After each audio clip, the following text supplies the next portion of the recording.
Curtis is our resident therapist, and we were talking about this high sumo. Let's give him just a demo of a high sumo so people kind of know what we're talking about here.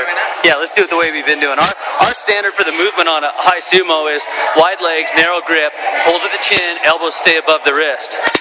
One of the things to know is that we get a lot of folks that are talking to us, and they're saying stuff like, I think that my peers say that this is a dangerous move. It's inherently dangerous, and we probably shouldn't be doing it.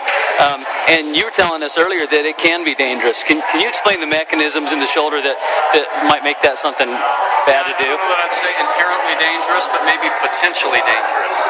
And that, especially if somebody's having or has had issues with their shoulder, particularly rotator cuff type issues, the mechanism when we bring the elbow above the hand, we're doing what we call internal rotation of the shoulder, and that's actually a test maneuver that we do for a shoulder impingement problem.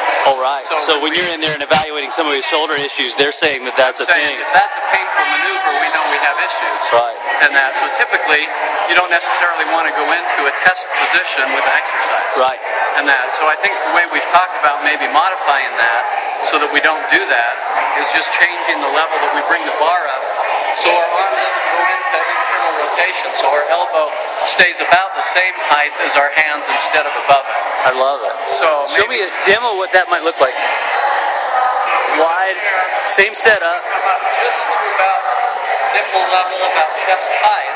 You can see the elbows stay about the same height as the shoulder or as the hands.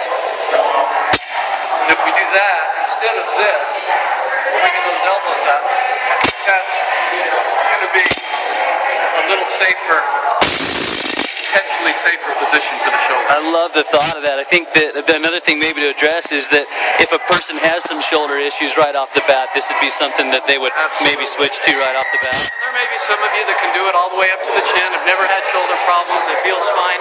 That's great, you know, go for it. But there's a potential there, so know that there's a way to modify that or to chase it down a little bit. Well, what happens is a lot of folks, especially people in the know, they'll look at an exercise, and if it has the potential to hurt somebody, they'll awfulize that exercise and maybe make it so that you're not allowed to do that exercise anymore. But what you're saying is it's okay to do this exercise, but if you have a problem with the shoulder, maybe that switch is okay. I think always be aware of that.